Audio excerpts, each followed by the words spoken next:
kidnapped in 2013 and from 2013 till 2016 I was held almost in the tribal area and then I was taken to Afghanistan.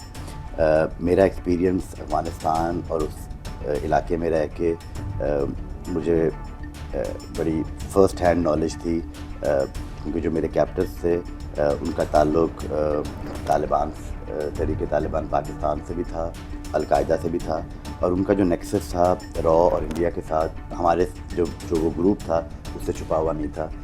باقاعدہ طور پہ India کے ان کی زبان میں اور ڈفرینٹ لینگویجز میں انڈیا کی طرف سے ایک لیٹرز آتے تھے ان آرگنائزیشنز کو کہ اگر آپ پاکستان کی افواج کے اوپر، پاکستان کی جو انسٹالیشنز ہیں ان کے اوپر حملہ کریں گے تو آپ کو ہم اتنے پیسے دیں گے۔ پراپر ایک جتنا ریٹ لسٹ ہوتی ہے اس قسم کا ایک انہوں نے مینوسکرپٹ لوگوں میں تقسیم کیا ہوا تھا۔ اچھا، اس بات میں تو کوئی دو رائے نہیں ہے کہ انڈیا نے افغانستان کو ہمیشہ ایز اے لانچنگ پیڈ استعمال کیا اگینسٹ پاکستان۔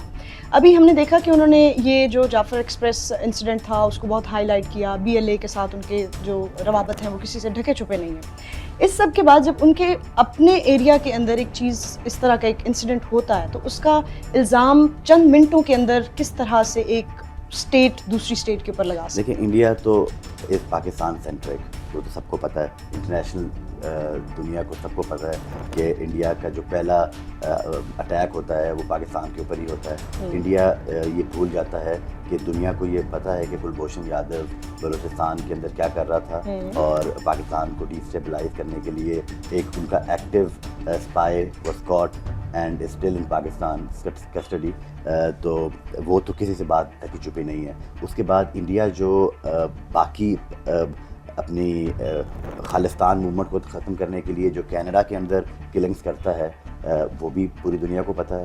تو انڈیا کا جو یہ اوور دی ایئر ایک ٹیررسٹ اسٹیٹ کا ایک جو نظریہ ہے وہ سب کے سامنے ایک فاش ہو چکا ہے ان کا۔ سو یہ جب سے مودی صاحب آئے ہیں انہوں نے انڈیا کو ایک سیکولر اسٹیٹ سے ایک پراپر ہندوتوا اسٹیٹ بنانے میں کوئی کسر نہیں چھوڑی، اور انہوں نے ساتھ ساتھ یہ جو وکٹمائز کیا ہے جو کشمیر کی پاپولیشن ہے، جو آکیوپائڈ کشمیر کی پاپولیشن ہے، جو مسلمان وہاں رہتے ہیں، ان کو مسجدوں میں جانے کی اجازت نہیں تھی۔ اس دفعہ ان کو عید پڑھنے کی اجازت نہیں تھی مسجدوں میں۔ تو یہ اس کا ریئیکشن ہے جو کچھ ہوا کشمیر میں، آکیوپائڈ کشمیر میں 2 دن قبل۔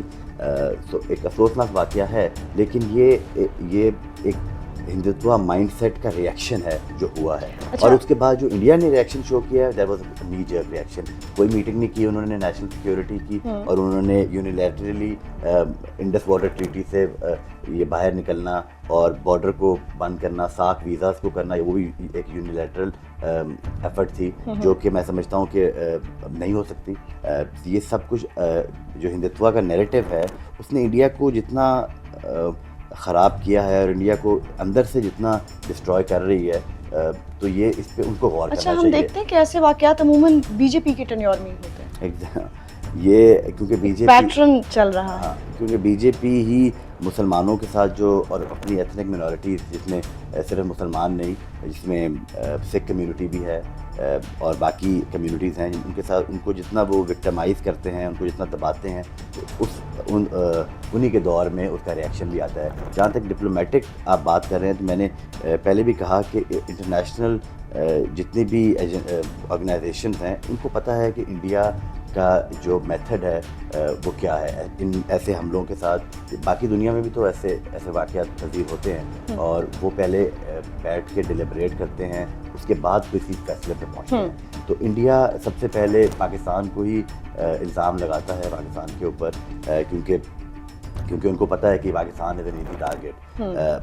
اور ہمیں بھی جبکہ انڈیا کی انوالومنٹ جو ہے پاکستان کے اندر جو ہم دہشت گردی پھیلانے میں ہے وہ از ریکارڈڈ, اور انڈیا کے پاس کوئی ڈاکیومنٹل ایویڈنس کوئی نہیں ہے, کوئی پروف نہیں ہے ان کے پاس. اگر ہے تو وہ ہمارے ساتھ شیئر کریں یا دنیا کو دکھائیں. چلیں سر, آخری سوال آپ سے. بھارتی میڈیا پہ کل سے نا جو بڑی شدت پسند قسم کے بیانات دیے جا رہے ہیں, ایک ہذیانی سی کیفیت طاری ہے کہ ہم گھر میں گھس کے ماریں گے یا ایل او سی کی وائلیشن کرنے کے بارے میں بات کی. تو آپ کیا سمجھتے ہیں کہ آیا بھارت کوئی ایسا قدم اٹھائے گا, اور اگر وہ ایسا قدم اٹھاتا ہے تو ہماری افواج پاکستان کس حد تک تیار ہیں ان کو جواب دینے کے لیے؟ انڈیا کا پرابلم یہ ہے کہ وہ اپنی جو وار مانگرنگ ہے وہ میڈیا پہ بہت چلتی ہے ان کی, اور اس کے بعد جو ان کے ایکس وہ ہیں ملٹری آفیشلز وہ جس طرح کے بیانات دیتے ہیں اس کے بعد وہ ایک کچھ بھی اس پاگل پنے میں کچھ بھی کر سکتے ہیں, جو انہوں نے لاسٹ ٹائم بھی کیا, اور ان کا جواب بھی ان کو پاکستان کی افواج نے برابر دیا.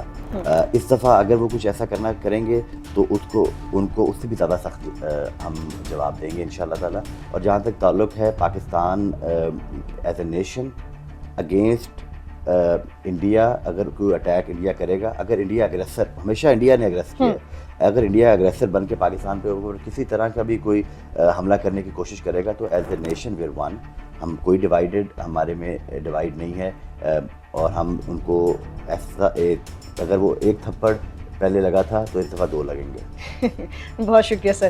قوم کو کوئی پیغام دینا چاہیں گے ہمارے پلیٹ فارم سے؟ بالکل, میں قوم کو یہ پیغام دوں گا کہ ہم انڈیا سے بہت بہتر ہیں, ایز اے نیشن ہم بہت بہتر ہیں, کیونکہ ہمارا جو جس طرح انڈیا سینٹرک ہے مسلمانوں کے خلاف اور اقلیتوں کے خلاف, اپنے ملک میں انہوں نے جو کیا ہم اس طرح نہیں کرتے. ہم اپنے منورٹیز کے رائٹس ہیں ان کو پروٹیکٹ کرتے ہیں, ہمیں آگے بھی اپنے منورٹیز کے رائٹس کو پروٹیکٹ کرنا ہے, اور انڈیا کی کسی بھی جارحیت کے خلاف ہم سب نے ایک ہو کے کھڑا ہونا ہے, اور انشاءاللہ تعالیٰ یہ قوم انڈیا کے خلاف ایک رہے گی انشاءاللہ. بہت شکریہ, آپ نے ہمیں وقت دیا.